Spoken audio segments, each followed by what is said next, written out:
أعوذ بالله من الشيطان الرجيم.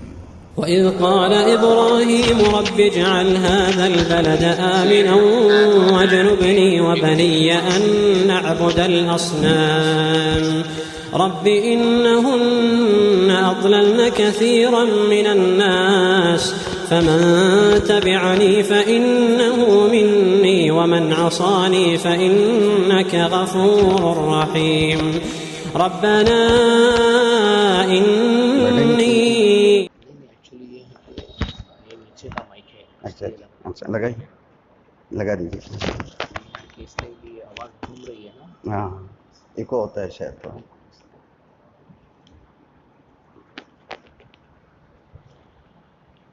اللہ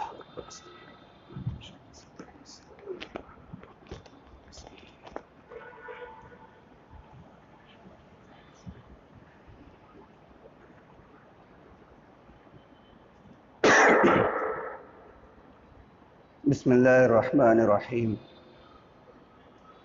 الحمد لله رب العالمين أرسل رسوله بالهدى ودين الحق ليظهره على الدين كله ولو كره المشركون، والصلاة والسلام الأتمان الأكملان على سيدنا وحبيبنا ونبينا وقدوتنا ومولانا محمد بن عبد الله وعلى آله الطيبين الطاهرين ومن تبعهم بإحسان إلى يوم الدين. أما بعد، قال الله تبارك وتعالى: أعوذ بالله من الشيطان الرجيم، بسم الله الرحمن الرحيم. كنتم خير أمة أخرجت للناس تأمرون بالمعروف وتنهون عن المنكر وتؤمنون بالله. صدق اللہ مولانا العظیم. قابل صد احترام بزرگوں، عزیز دوستوں اور بھائیوں،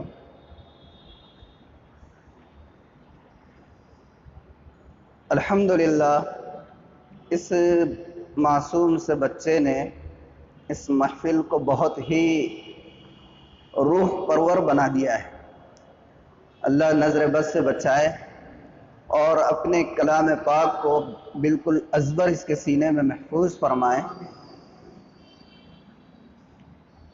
میرے قابل صد احترام بزرگوں، میں اور آپ یہ بات بہت اچھی طریقے سے جانتے ہیں کہ اللہ تبارک و تعالیٰ نے ہمیں جو پیدا فرمایا تو ظاہر سی بات ہے کہ یوں ہی تو نہیں پیدا کیا.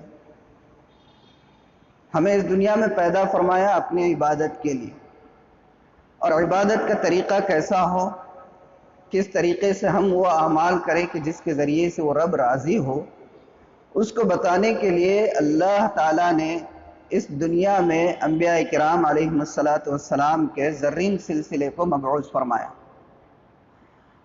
انبیاء کرام علیہم السلام دنیا میں تشریف لاتے رہے اور اللہ کے بندوں کو اللہ کی عبادت اور اللہ کو خوش کرنے کے طریقے بتاتے رہے، تاکہ میرے اور آپ کے آقا محمد الرسول اللہ صلی اللہ علیہ وآلہ وسلم اس دنیا میں تشریف لائے.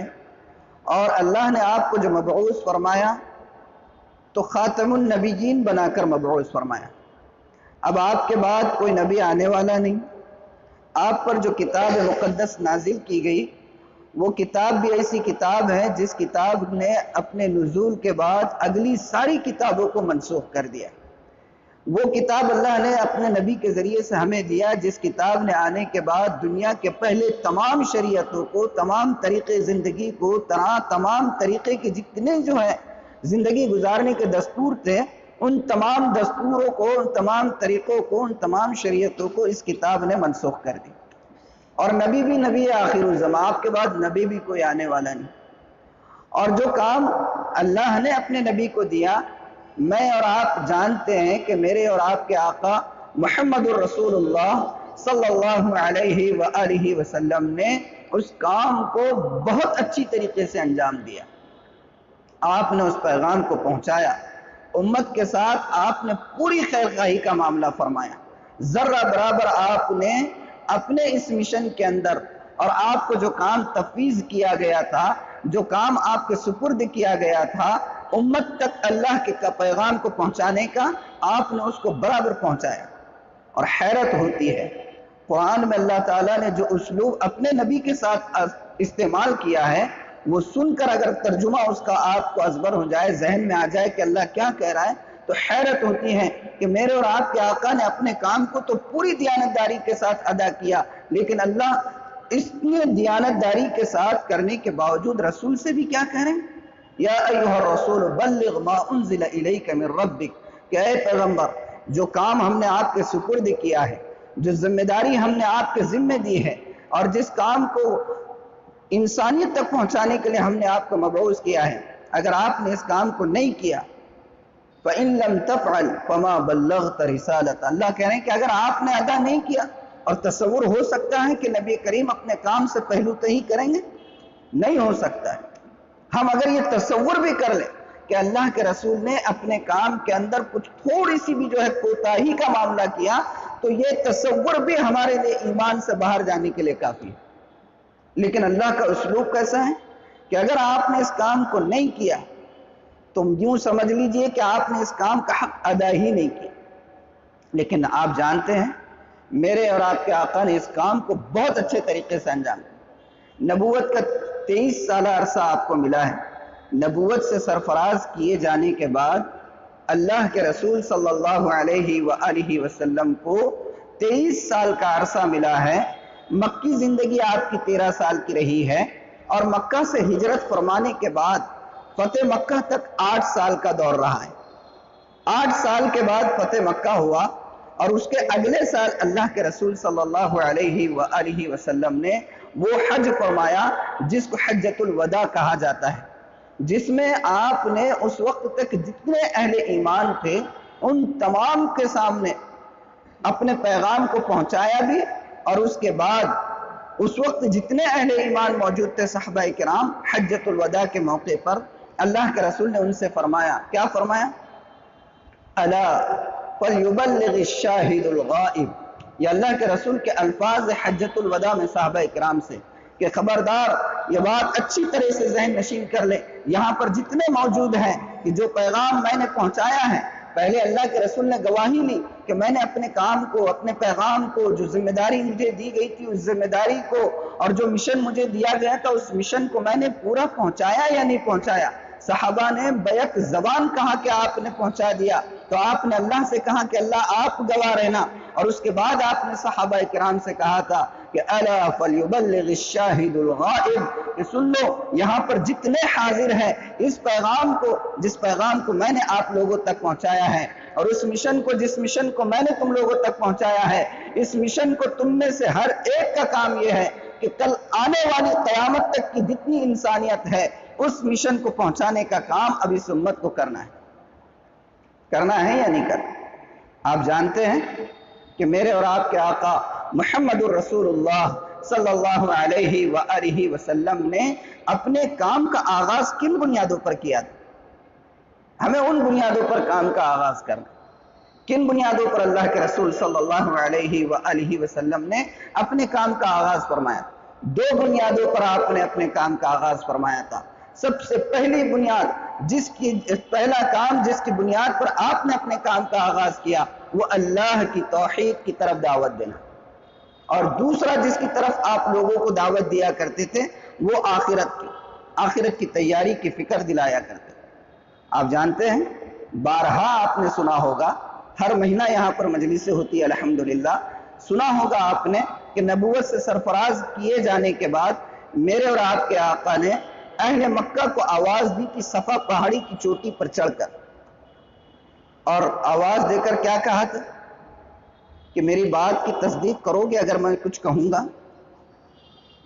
تو آپ کی دیانتداری، آپ کی امانت داری، آپ کا معاملات، آپ کی معاملات کی صفائی اور آپ کے اخلاق، آپ کے بلند کردار کی وجہ سے پورا اہل مکہ آپ کا تو پہلے سے معترف تھا، لیکن اس کے باوجود آپ نے کہا کہ کوئی بات اگر میں کہوں تو تم اس کی تصدیق کرو گے؟ سب نے بیک زبان کہا تھا کہ ہاں ہم آپ کی تصدیق کریں گے۔ تو اس وقت آپ نے کہا تھا کہ اگر میں یہ کہوں کہ اس پہاڑی کے پیچھے ایک بہت بڑا لشکر ہے جو مکہ کے اوپر ابھی حملہ کرنے والا ہے، تو تصدیق کرو گے؟ ذرا پس منظر پر غور کیجیے. جس دور میں میرے اور آپ کے آقا اس بات کی تصدیق کروانا چاہ رہے ہیں، وہ دور کون سا تھا؟ ان کے اندر دنیا بھر کی جہالتیں تھی، وہ اپنی جگہ پر ہے، لیکن آپ کو معلوم ہونا چاہیے تھا کہ اللہ کے رسول نے جس وقت یہ بات کہی، اس وقت بھی پوری جہالتوں کے باوجود اور ان کی پوری جو ہے اخلاقیات سے عاری ہونے کے باوجود پورے عرب کے اندر مکہ کا اپنا ایک مقام تھا، اس کا ایک احترام تھا. اور خاص طور پر اللہ کے رسول صلی اللہ علیہ وآلہ وسلم کی پیدائش سے پہلے چند سال پہلے جو ابرہہ کا واقعہ ہوا تھا، معلوم ہے نا ابرہہ کا واقعہ، کہ جس میں ابرہہ نے خانہ کعبہ کو منہدم کرنے کے نیت سے ارادے سے پوری ایک فوج لے کر آ گیا تھا اور حملہ کرنا چاہا تھا. اللہ کے رسول صلی اللہ علیہ وآلہ وسلم کے دادا اس وقت جو ہے وہاں کے سربراہ تھے، لیکن آپ نے اس سے کوئی تعارض نہیں کیا، اور آپ کا کہنا یہ تھا کہ ہم اپنے اونٹوں کا سوال کریں گے، یہ گھر جس کا ہے وہ گھر والا اس کی حفاظت خود کرے گا. اور ہوا بھی وہی. ابرہہ لشکر لے کر آیا اور اللہ نے آسمان سے جو ہے پرندوں کو بھیج دیا جن کے چونچوں کے اندر کنکر تھے، اور وہ کنکر جو ہے آج کل کی زبان میں فائرنگ کا کام کر رہے تھے کہ جگہ پر آدمی بالکل بھوسے کی طرح ہو جا رہا تھا. تو یہ جو واقعہ ہوا تھا، اس واقعے نے پورے عرب کے اندر مکہ کی عظمت کی ایک دھاک بٹھا دی ہوئی تھی دلوں کے اندر. تصور بھی نہیں ہوتا تھا ان کے دلوں کے اندر اور ذہنوں کے اندر کہ کوئی مکہ کے اوپر حملہ آور بھی ہوگا. ویسے ماحول میں اللہ کے رسول یہ کہہ رہے کہ اگر میں یہ کہوں کہ پہاڑ کے پیچھے سے جو ہے ایک لشکر بہت بڑا لشکر جرار ہے جو مکہ پر حملہ کرنے والا ہے، تو کیا تم میری تصدیق کرو گے؟ مکہ کی اس قدر عظمتوں کے دل میں ہونے کے باوجود ان لوگوں نے کہا تھا کہ ہاں ہم آپ کے بات کی تصدیق کریں گے. کیوں تصدیق کریں گے؟ اس لیے کہ اللہ کے رسول نے خود کہا تھا کہ میں دیکھ رہا ہوں میرے پیچھے ایک لشکر ہے، تم کو نظر نہیں آ رہا ہے، تو میری بات کی تصدیق کرو گے؟ کہا ہاں. تو آپ نے کہا تھا کہ جس طریقے سے اس طرف کا لشکر تمہیں نظر نہیں آ رہا ہے، اسی طرح ایک عالم ہے، آپ عالم دنیا میں ہو، یہاں کی چیزیں دیکھ رہے ہو، لیکن تمہارے نظر کے سامنے عالم آخرت نہیں ہے. میری نظر کے سامنے اللہ نے عالم آخرت، عالم دنیا کے ساتھ ساتھ عالم آخرت کو بھی کھول رکھا ہے، اور میں اپنی کھلی آنکھوں سے دیکھ رہا ہوں. اس لیے میں تم کو ڈراتا ہوں اللہ کے اس عذاب سے جو کبھی بھی آ سکتا ہے. میں تمہیں ڈراتا ہوں قیامت سے، میں تمہیں ڈراتا ہوں موت سے. اللہ کے سامنے پیش ہونا ہے. اور اس کے بعد آپ نے کہا تھا کہ قولوا لا الہ الا اللہ تفلحوا، ایک اللہ کی وحدانیت کو تسلیم کر لو، کامیاب ہو جاؤ. تو یہ جو پیغام ہے اللہ کے رسول صلی اللہ علیہ وآلہ وسلم نے پوری دیانتداری کے ساتھ پہنچایا. اور آپ جانتے ہیں کہ اللہ کے رسول صلی اللہ علیہ وآلہ وسلم نے حجۃ الوداع کے موقع پر سب سے بڑا پیغام کس چیز کا دیا تھا؟ یہ تو ایمان کا، توحید کی یہ بات تو تھی، لیکن اس کے ساتھ ساتھ آپ نے جو سب سے بڑا پیغام دیا تھا وہ وحدت انسانیت کا تھا. کس چیز کا تھا؟ وحدت انسانیت. آج اس وقت جس طریقے سے ہم لوگ فرقوں میں بٹے ہوئے ہیں، ٹکڑوں میں بٹے ہوئے ہیں، خاندانوں میں بٹے ہوئے ہیں، مذاہب میں بٹے ہوئے ہیں، یہی صورتحال بلکہ اس سے زیادہ خراب صورتحال اس وقت کے مکہ کی بھی تھی، اس وقت کی پوری دنیا کی. لوگ ٹکڑوں میں بٹے ہوئے تھے. لوگ جو ہے ایک دوسرے کے جو اگر اعلیٰ خاندان والے ہیں، چھوٹے خاندان والوں کو قبول کرنے کے لیے تیار نہیں تھے. قبیلے قبیلے کا مذہب ہے اور قبیلے قبیلے کے رسومات ہے، طریقے ہیں، اس طرح سے ان کا ماحول تھا. لیکن ویسے ماحول میں میرے اور آپ کے آقا نے کیا کیا؟ آپ نے وحدت انسانیت کا سبق دیا.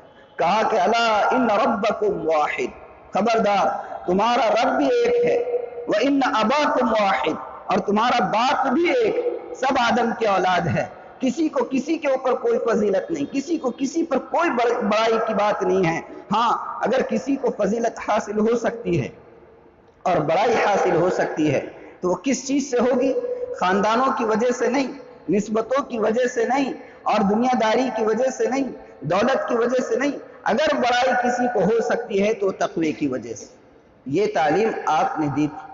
اور اسی انسانیت، وحدت انسانیت کے پیغام کو ہم جتنا عام کریں گے آج کے دور میں، اتنا ہم جو ہے اپنے مشن میں کامیاب ہو سکتے ہیں۔ ہماری غلط فہمی یہ ہے کہ ہم یہ سمجھتے ہیں کہ اللہ کے رسول صلی اللہ علیہ وآلہ وسلم کا جو مشن تھا وہ صرف مسلمانوں کے لیے ہے۔ ایسا قطعاً نہیں ہے۔ اللہ نے اپنے نبی کو پوری انسانیت کے لیے جو ہے رحمت للعالمین بنا کے بھیجا، انسانیت ہی نہیں، عالمین کا لفظ استعمال کیا اللہ نے۔ اس کی گہرائی، اس کی گہرائی اور اس کے پس منظر کو جاننے کے لیے تو تفسیریں دیکھنی پڑے گی، لیکن اتنی بات تو کہوں کہ صرف مسلمان نہیں، پوری انسانیت کے لیے نبی بنا کر بھیجے گئے۔ اور ہمیں بھی اللہ نے جو مخاطب کیا کہ تم بہترین امت ہو، نکالے گئے ہو، تو اللہ نے وہاں بھی یہی کہا کہ انسانوں کے لیے نکالے گئے۔ تو آج ہمیں کوشش کس بات کی کرنا ہے کہ اس وقت پوری انسانیت یہ اللہ کے نبی کی امت ہے۔ امت کو دو حصوں میں تقسیم کیا ہے نا علماء نے، جانتے ہیں آپ حضرات، امت دعوت ہے اور امت اجابت ہے۔ بہرحال جن لوگوں نے ایمان نہیں لایا وہ امت دعوت ہے، ہمیں ان تک اپنے مشن کو، اللہ کے رسول کے پیغام کو پہنچانا ہے، لیکن اس نہج پر جس نہج پر اللہ کے رسول صلی اللہ علیہ وآلہ وسلم نے پہنچایا۔ دیکھیں ایک بات میں آپ کو بتاتا ہوں کہ اللہ کے رسول صلی اللہ علیہ وآلہ وسلم 13 سال تک، آپ نے 23 سال کا عرصہ آپ کو ملا ہے نبوت سے سرفراز کیے جانے کے بعد، آپ نے 23 سال تک مستقل محنت کی، مستقل اپنے کام کو اور پیغام کو پہنچانے کی کوشش کی۔ آپ کی زندگی میں یہ کام کہاں تک پہنچا؟ اللہ کے رسول صلی اللہ علیہ وآلہ وسلم کی زندگی میں یہ کام صرف جزیرۃ العرب تک محدود تھا، صرف جزیرۃ العرب تک۔ لیکن اللہ کے رسول صلی اللہ علیہ وآلہ وسلم کے اس دنیا سے پردہ فرمانے کے بعد صحابہ نے اس مشن کو اپنا مشن بنا لیا، اور وہ لوگ پوری دنیا میں اپنے اس مشن کو لے کر نکلے۔ لیکن کتنے لوگ تھے وہ؟ ہزاروں کی تعداد میں، بہت زیادہ نہیں، 1 لاکھ اور چند ہزار کی تعداد تو مکمل صحابہ کی بتائی جاتی ہے، اور جو لوگ اس وقت پھیلے وہ ہزاروں کی تعداد میں پھیلے۔ لیکن اللہ کے رسول کی حیات مبارکہ تک یہ کام جزیرۃ العرب تک محدود تھا، لیکن صحابہ جب نکلے تو چند سالوں کے اندر انہوں نے اس کام کو پوری دنیا میں پھیلا دیا۔ تو میرا سوال یہ ہے کہ یہ کام صحابہ کرام نے محدود عرصے کے اندر پوری دنیا میں آخر کس طاقت کے زور پر پھیلایا تھا؟ کون سا ایسا پاور ان کے ہاتھ میں آ گیا تھا جس کے ذریعے سے انہوں نے ایک مختصر عرصے میں اس مبارک کام کو اور اللہ کے رسول کے مشن کو اور آپ کے پیغام کو پوری دنیا میں چند سالوں میں پہنچا دیا، اور پورے ارض کا کوئی حصہ ایسا نہیں بچا جہاں تک یہ دعوت نہیں پہنچی ہو؟ تو آخر ان کے پاس کون سا ہتھیار تھا؟ آج بھی لوگ جو پروپیگنڈا کرتے ہیں کہ اسلام طاقت کے زور پہ اور تلوار کے زور پر پھیلا ہے، تو تعجب کی بات ہوتی ہے کہ چلو مان بھی لیتے ہیں کہ ہندوستان میں جیسے 1000 سال مسلمانوں نے حکومت کی، اندلس میں 800 سال حکومت کی، تو حکومت کے دباؤ کی وجہ سے شاید کچھ لوگ ایمان قبول کر لیے ہوں گے۔ لیکن اب یہ بتائیے کہ اس وقت پوری دنیا کی کیا کیفیت؟ اس وقت پوری دنیا کی کیا کیفیت؟ ہمارے اپنے ملک میں مسلمان کون سی حالت میں ہے؟ پورے بر صغیر میں دیکھ لیجیے آپ، چند خلیجی ممالک کو آپ برائے نام مسلم حکومتیں ہیں، دعوت و تبلیغ کا کام اور اللہ کے بندوں تک اللہ کے پیغام کو پہنچانے کا کام وہاں پر اگر ہو رہا ہو، اللہ قبول کرے، انکار نہیں ہے، لیکن من حیث یعنی مجموعی طور پر اگر اس کا جائزہ لیا جائے تو شاید ہم ان کو زیادہ نمبر نہیں دے سکے۔ اور باقی جو یورپ کنٹریز ہے، افریقن ممالک ہیں، دوسرے جتنی ممالک ہیں، وہاں پر مسلمانوں کا کیا حال ہے؟ تو کون سا ایسا پاور تھا کہ صحابہ کرام نے محدود عرصے میں اسلام کو پوری دنیا میں پھیلایا؟ وہ کام اگر ہم آج اپنا لے تو قسم کھا کر یہ بات کہی جا سکتی ہے کہ وہی مبارک دور ہم آج بھی دیکھ سکتے ہیں۔ ہمارے ملک میں اسلام کیسے آیا تھا؟ کیسے آیا تھا؟ سپاہی آئے تھے۔ ہمارے علاقے کی ایک بہت مشہور شخصیت گزری ہے، حیدرآباد کے رہنے والے تھے، آپ نے بھی نام سنا ہوگا، حضرت قاری امیر حسن صاحب رحمۃ اللہ علیہ، جو حضرت مولانا شاہ ابرار الحق صاحب نور اللہ مرقدہ کے خلیفہ تھے، اور اللہ نے بہت ان سے کام لیا ہے اصلاح کا۔ حضرت مولانا قاری امیر حسن صاحب فرمایا کرتے تھے کہ ہندوستان میں، اور صرف ہندوستان میں نہیں بلکہ پوری دنیا میں اسلام جو پھیلا ہے تو یہ ان مروجہ طریقوں سے نہیں پھیلا ہے، مدارس کے ذریعے سے، خانقاہوں کے ذریعے سے، دعوت و تبلیغ کے مبارک کام کے سلسلے کے ذریعے سے، ان ذریعوں سے کام دنیا کے اندر اسلام نہیں پھیلا ہے، تو پھر کن سے پھیلا ہے؟ تو حضرت فرمایا کرتے تھے کہ دنیا میں اسلام کے پھیلنے کا سب سے بڑا ذریعہ اگر کچھ تھا تو وہ دو ذریعے تھے۔ نمبر ایک تاجر حضرات، عرب تاجر، نمبر ایک عرب تاجر، اور نمبر دو صوفیاء کرام۔ عرب تاجر جو تھے وہ تجارت کی غرض سے اپنے اپنے ملکوں سے نکلے، اور یہاں پر ہندوستان کے جو ساحلی پٹے پر جو لوگ آئے تھے، کیرلا اور مدراس اور تمل ناڈو اور اس طرف کے آپ کے بامبے سے قریب جو کوکن کا علاقہ ہے، ان علاقوں میں اور گجرات کے ساحل پر جو عرب حضرات آئے تھے، مجھے آپ بتائیں کہ وہ لوگ آ کر کیا انہوں نے یہاں پر مدارس قائم کر کے بیٹھ گئے تھے؟ کیا خانقاہیں قائم کر کے بیٹھ گئے تھے؟ یا جو ہے دعوت و تبلیغ کے اس مروجہ کام کے حساب سے وہ لوگ کام کر رہے تھے؟ نہیں، بلکہ ان لوگوں نے یہاں آ کر اپنے اس کردار کو پیش کیا کہ اس کردار کو دیکھ کر لوگ ایمان میں داخل ہوئے۔ عرب تاجر حضرات نے دین کے اس شعبے کو پیش کیا جس کو معاملات کہتے ہیں، اور صوفیاء کرام نے دین کے اس شعبے کو پیش کیا جس کو اخلاقیات کہا جاتا ہے۔ آج بھی اگر ہم چاہتے ہیں کہ اللہ کے اس پیغام کو انسانیت تک پہنچائے، اور وہ لوگ جن کو ہم کھلی آنکھوں سے دیکھ رہے ہیں کہ اپنی لا علمی کی وجہ سے اور علم نہیں ہونے کی وجہ سے جہنم کے گڑھے کی طرف بڑھتے جا رہے ہیں، اگر ہم چاہتے ہیں کہ انہیں جو ہے اس جہنم کی آگ سے بچائے، تو ہمیں ان دو شعبوں کو اپنی زندگی میں اتار کر اس کا عملی نمونہ اپنے برادران اسلام، برادران وطن کو دکھانا ہوگا۔ کون سے دو شعبے؟ اخلاقیات اور دوسرا معاملات کی صفائی۔ ہم ہر وقت ایک بات دیکھیے، ذہن میں رکھیے کہ دنیا میں اس وقت ایک ہی مذہب ہے، اسلام، جو دعوتی اور تبلیغی مذہب ہے، کوئی دوسرا مذہب نہیں۔ میں آپ کو مثال سے سمجھاتا ہوں۔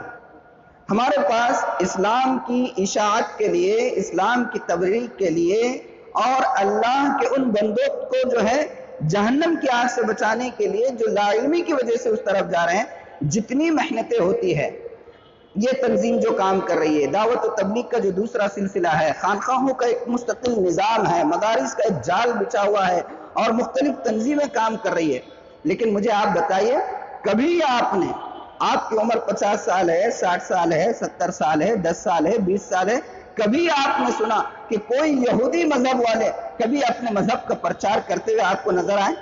کوئی کتاب سے کسی یہودی مذہب کے جو ہے تبلیغ کا جو ہے آپ نے پڑھا؟ نہیں۔ بلکہ آپ کو بتاؤں اور آپ کو سن کر حیرت ہوگی کہ اگر کوئی یہودی بننا چاہے بھی تو وہ یہودی بن نہیں سکتا ہے۔ یہودی مذہب بائی برتھ، جو وہاں پر پیدا ہو گیا وہ یہودی ہے، وہ بن نہیں سکتا ہے۔ ہمارے اپنے ملک کا جب کیوں دور کی بات کریں، ہمارے اپنے ملک میں دیکھ لیجئے، یہاں پر جو برہمن آباد ہے، کبھی آپ نے دیکھا کہ وہ اپنے آپ کو اتنا جو ہے اعلیٰ سمجھتے ہیں اور نچلے طبقوں کو جو ہے بالکل اپنے قریب نہیں آنے دیتے ہیں؟ اگر ان کی ہوا بھی مندر کے سائے کے نیچے بھی ٹھہر جائے تو شاید اس کی وجہ سے بھی اس کو قابل گردن زنی قرار دیتے ہیں۔ لیکن کبھی آپ نے سنا، کہیں پڑھا، کہیں دیکھا کہ یہ برہمن جو افراد ہوتے ہیں، یہ کبھی اپنے برہمن واد کی تبلیغ کرتے ہوئے آپ کو نظر آئے؟ نہیں۔ لیکن یہ اسلام کا حسن ہے، یہ اسلام کے حق ہونے کی علامت ہے کہ یہ ایک تبلیغی اور دعوتی مشن ہے، اور ہمیں اس کو پھیلانا ہے، آگے تک پہنچانا ہے۔ لیکن کیسے؟ رسمیات کے جال میں جکڑ کر نہیں، بلکہ اپنے کردار سے پیش کرنا ہوگا۔ اور دوسری چیز جس کے ذریعے سے ہم جو ہے اپنے اس محنت کو بہت زیادہ مؤثر اور کارکرد بنا سکتے ہیں، وہ ہے اس طلب کو اپنے اندر پیدا کرنا ہوگا جو طلب میرے اور آپ کے آقا کی سینے مبارک کے اندر اس امت کے حوالے سے کیسی طلب تھی اللہ کے رسول کو، کیا آپ امت کے لیے کرتے تھے؟ کبھی سیرت پڑھیں، کبھی غور تو کریں۔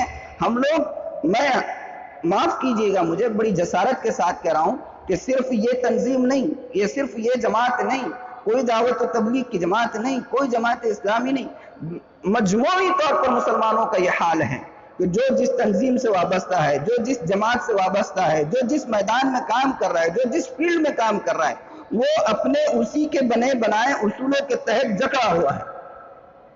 تھوڑا سا ذہن کو وسیع کر کے کبھی اللہ کے رسول صلی اللہ علیہ وآلہ وسلم کی مبارک زندگی کی پوری سیرت کبھی پڑھی ہو؟ اس کی توفیق اگر میں یہ کہوں کہ اس مجمع میں کوئی ایک ایسے ہاتھ اٹھائے جنہوں نے اللہ کے رسول صلی اللہ علیہ وآلہ وسلم کی پوری سیرت مبارکہ کو مکمل پڑھا ہے، تو شاید ہی کچھ ہاتھ اٹھے، شاید ہی کچھ ہاتھ اٹھے۔ جب تک ہم پڑھیں گے نہیں اپنے نبی کو، جس کے مشن کو لے کر ہم چل رہے ہیں، جس کی دعوت کو لے کر ہم چل رہے ہیں، جس کی دعوت کو آگے پہنچانے کے لیے ہمارے جو بڑے ہیں وہ رات دن ایک کیے ہوئے ہیں اور ان کی راتوں کی نیندیں جو ہیں وہ اپنی برباد کیے ہوئے ہیں، آخر اس نبی کے سینے مبارک میں وہ کیسی کڑن تھی، کیا درد تھا، کیسا سوز تھا، کیسی لگن تھی، اس کا اندازہ جب تک ہمیں نہیں ہوگا رسمیات کے جال میں جکڑ کر کام نہیں کر سکے۔ وہ کڑن اپنے اندر پیدا کرنی ہے۔ حضرت عبداللہ ابن عمرو ابن العاص رضی اللہ عنہ وہ کہتے ہیں کہ ایک مرتبہ اللہ کے رسول صلی اللہ علیہ وآلہ وسلم نے قرآن مبارک کی ایک آیت تلاوت فرمائی۔ کون سی آیت؟ رب انہن اضللن کثیرا من الناس فمن تبعنی فانہم، کہ اے اللہ ان لوگوں نے، ان بتوں نے بہت سارے لوگوں کو گمراہ کر دیا ہے، لیکن اس کے باوجود، یہ حضرت ابراہیم کے الفاظ ہیں، لیکن جو میری پیروی کریں گے وہ تو میرے ساتھ ہے، لیکن جو گمراہ ہوں گے وہ عذاب میں مبتلا ہوں گے۔ اس کے بعد اللہ کے رسول نے حضرت عیسیٰ کے زبان سے جو الفاظ نکلے تھے جس کو قرآن نے نقل کیا ہے وہ پڑھے کہ اے اللہ یہ آپ کے بندے ہیں، ان تعذبہم فانہم عبادک، اے اللہ اگر آپ انہیں عذاب میں مبتلا کریں گے یہ آپ کے بندے ہیں، لیکن آپ اگر معاف کر دیں گے تو آپ غلبے والے ہیں، آپ کو کوئی بولنے والا نہیں۔ یہ دو آیتیں آپ نے پڑھی۔ حضرت عمرو بن العاص کہتے ہیں کہ دو آیتیں آپ نے پڑھی، آسمان کی طرف ہاتھ اٹھائے اور زار و قطار اللہ کے رسول رو رہے ہیں، زار و قطار رو رہے ہیں، حضرت ابراہیم کی بات بھی یاد کر رہے ہیں، حضرت عیسیٰ کے الفاظ بھی آپ پڑھ رہے ہیں، اور اس کے بعد زار و قطار آسمان کی طرف دیکھ کر رو رہے ہیں۔ حضرت جبرائیل آئے اور آ کر کہتے ہیں کہ اللہ یہ پوچھ رہے ہیں کہ میرے حبیب کو کس بات نے رلایا ہے؟ تو آپ یہ کہتے ہیں کہ مجھے میری امت کی فکر ہے کہ یہ کیسے جہنم کے آگ سے بچے گی، میرے مرنے کے بعد میری امت کا کیا ہوگا، یہ سوچ کر آپ رو رہے ہیں۔ حضرت جبرائیل واپس جاتے ہیں اور اس کے بعد آ کر جو ہے یہ مجدہ سناتے ہیں، یہ خوشخبری سناتے ہیں کہ اللہ یہ کہہ رہے ہیں کہ آپ کے بعد اللہ آپ کی امت کے اندر، آپ کی امت کے سلسلے میں آپ کو جو ہے رسوا نہیں کرے گا۔ لیکن کیسی کڑن ہے، یہ درد ہے۔ کبھی ہم ایسا 5 منٹ جو ہے وقت نکال کر کبھی آنکھ بند کر کے جائزہ لیے کہ آج ہمارے علاوہ، مسلمانوں کے علاوہ دنیا میں کتنی قوم ہے جو باصلاحیت ہے، صاحب علم ہیں، بہت ساری صلاحیتوں سے مالا مال ہیں، لیکن چونکہ ایمان نہیں ہے تو ہو سکتا ہے اس کی وجہ سے وہ جو ہے جہنم کے گڑھے تک پہنچ جائے۔ ان کا کیا ہو؟ نہیں، وہ درد نہیں ہے، وہ سوز نہیں ہے، وہ قرن نہیں ہے، اور دوسرے اس کے ساتھ ساتھ وہ اعمال نہیں ہے، وہ کردار نہیں ہے، وہ اخلاق نہیں ہے، اخلاق کی وہ بلندی نہیں ہے جن کے ذریعے سے صحابہ نے جو ہے لوگوں کو اسلام کے دائرے میں داخل کیا۔ ایسا وہ یہ چند چیزیں ہیں جس کو اپنے اندر پیدا کرنا پڑے۔ حضرت ابو ہریرہ رضی اللہ عنہ فرماتے ہیں کہ اللہ کے رسول نے فرمایا کہ اللہ نے ہر نبی کو ایک مخصوص دعا دی کہ وہ دعا ضرور قبول ہو۔ ہر نبی کو دعا دی کہ تم جو مانگو گے وہ میں قبول کروں گا، چاہے جو مانگے۔ ہر نبی نے اپنی اس دعا کا استعمال دنیا میں کر لیا۔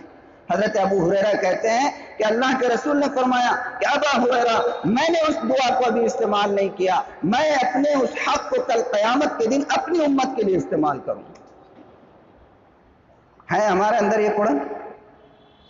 یہ درد پیدا کرنا ہوگا، یہ وہ سوز پیدا کرنا ہوگا، تب کہیں جا کے یہ امت جو آج گمراہی کے دہانے پر بہی چلی جا رہی ہے اس کو ہم بچا سکیں۔ حضرت عائشہ رضی اللہ عنہ اللہ کے رسول صلی اللہ علیہ وآلہ وسلم کی چہیتی بیوی، اور اتنی محبت آپ کو، آپ سے بڑھ کر انصاف کرنے والا کوئی ہو سکتا ہے دنیا میں؟ لیکن دل کا معاملہ ہوتا ہے، کسی سے محبت زیادہ ہے، کسی سے کم ہے، وہ اپنی جگہ پر ہے۔ اللہ کے رسول نے خود فرمایا تھا کہ اللہم ھذا قسمی بینی و بینک، کہ اے اللہ یہ تو میں نے تقسیم جو ہے یہ میرے اور آپ کے درمیان ہے کہ میں نے انصاف کے ساتھ کیا ہے۔ اس کے بعد آپ نے فرمایا تھا فلا تلمنی فیما تملک ولا املک، لیکن اے اللہ ایسی چیزوں میں میری گرفت مت کرنا جس پر آپ کو تو قدرت ہے مجھے قدرت نہیں ہے۔ دل کا معاملہ ہے، محبت زیادہ ہے، انصاف تو کرتا ہوں، لگاؤ عائشہ سے زیادہ ہے۔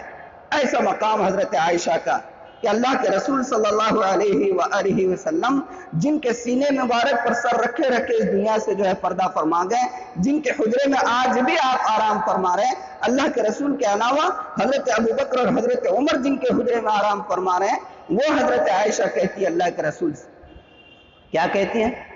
اللہ کے رسول میرے لیے دعا کر دی، میرے لیے دعا کر دی۔ آپ نے حضرت عائشہ کی اس درخواست پر دعا کی، اور کیا دعا کی؟ کہا کہ اللہم اغفر لعائشہ ما تقدمت من ذنبها وما تأخرت، کہ اللہ عائشہ کے اگلے پچھلے تمام گناہوں کو معاف کر دے۔ حضرت عائشہ کی یہ دعا جیسے ہی حضرت عائشہ نے سنا، خوشی کے مارے حضرت عائشہ جھوم اٹھی۔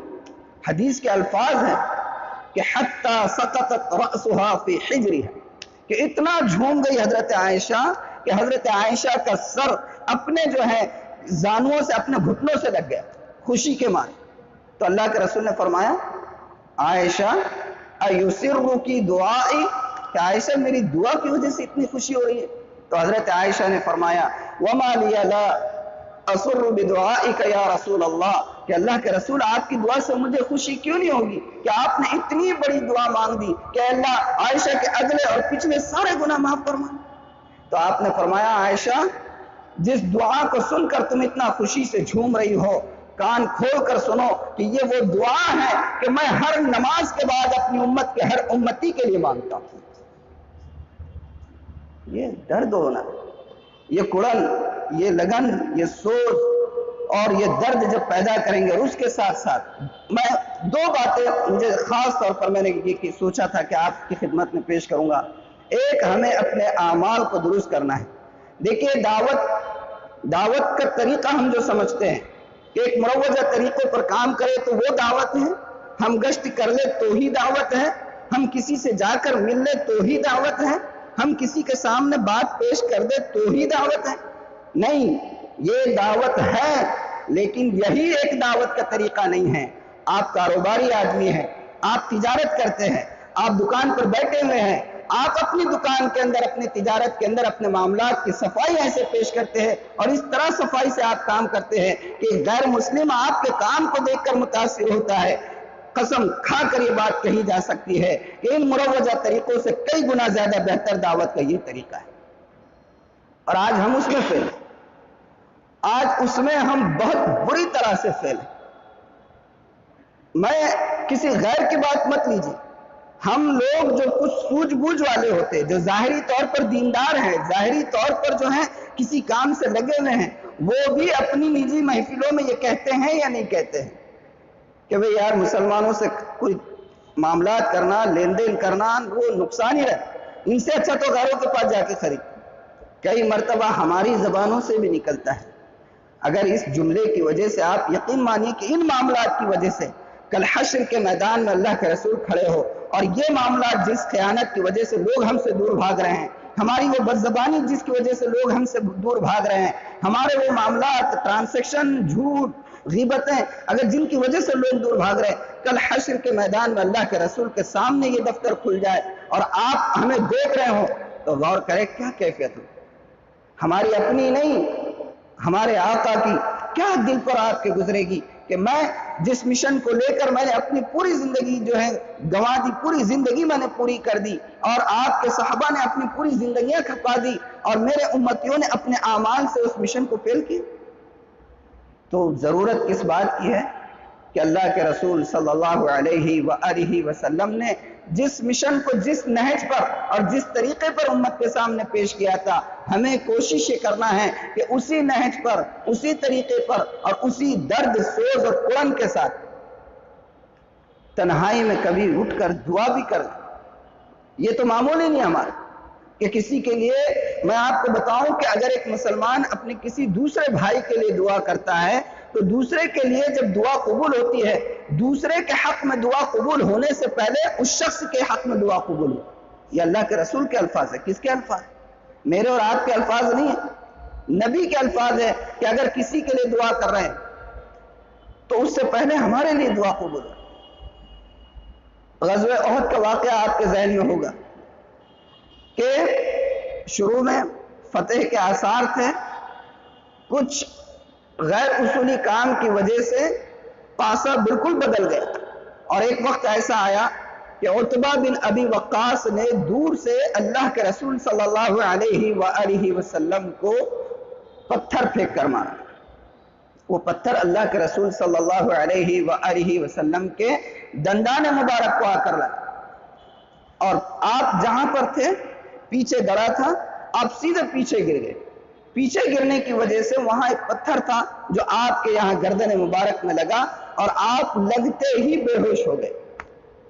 اور ویسا ماحول کہ جب پورے طرف سے گھمسان کی جنگ ہو رہی ہے اور کفار غالب ہو رہے ہیں، اللہ کے رسول صلی اللہ علیہ وسلم کے پاس اس وقت چند گنے چنے صحابہ، سارے صحابہ کے اندر افراتفری پھیلی ہوئی، اور آپ کے پاس صرف چند گنے چنے صحابہ، حضرت ابو بکر ہے، حضرت عمر ہے، حضرت علی ہے، حضرت طلحہ ہے، حضرت سعد بن ابی وقاص ہے، حضرت ابو دجانہ ہے، حضرت ابو قتادہ ہے، حضرت سہل بن حنیف ہے، اور حضرت ایک صحابیہ ہے. دیکھیں غزوہ احد میں اللہ کے رسول کی حفاظت یہ چند گنے چنے مرد حضرات کر رہے ہیں، ان میں ایک صحابیہ ہے، خاتون ہے، حضرت ام عمارہ رضی اللہ عنہ.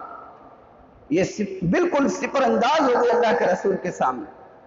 بہرحال وہ پتھر لگا، آپ گر گئے اور آپ کے دندان مبارک شہید ہوئے، آپ بے ہوش ہو گئے. اور جب آپ کے اوپر کچھ ہوش کے آثار آئے تو صحابہ جو آپ کا ارد گرد تھے سب جمع ہو گئے، اور سب نے مل کر کہا کہ اللہ کے رسول، ایک ایسی قوم جس کو اپنے نبی کی قدر نہیں ہے، آپ ان کے لیے بد دعا کر دیجئے، اللہ ان کے مقابلے میں کوئی دوسری امت کھڑے کر دے گا. اللہ کے رسول نے آنکھیں کھولی اور اس کے بعد کہا کہ اللہ میرے اس قوم کو ہدایت دے، وہ میرے مقام کو جانتے نہیں. بد دعا نہیں کیا. تو ہمیں ان اخلاق کو پیش کرنا ہوگا، تب کہیں جا کر یہ کام صحیح نہج پر ہم لوگ کر سکیں گے.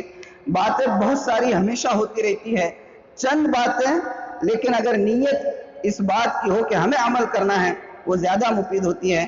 تو دعا فرمائیں کہ جتنی باتیں میں نے ابھی اس وقت کی ہے اللہ اس کا اثر میرے اندر بھی ڈالے، اور آپ حضرات کو بھی جو ہے عمل کی اور مجھے بھی عمل کی توفیق عطا فرمائے، اور اس کام کے راستے کی ساری مشکلات کو اللہ دور فرمائے، اور اس ملک کے اندر بھی اور پوری دنیا کے اندر اللہ تعالیٰ اسلام کا بول بالا فرمائے، اور پوری انسانیت کو اللہ اس کی اپنی موت سے پہلے جہنم سے نجات دے کر جنت کے راستے پر چلنے والا بنا دے. وآخر دعوانا ان الحمدللہ رب العالمین.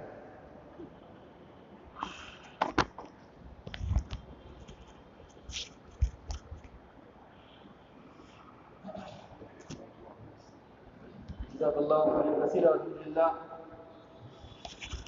محسن الحافظ صاحب ندوی نے یہ جتنے تفصیل انداز کے اندر اور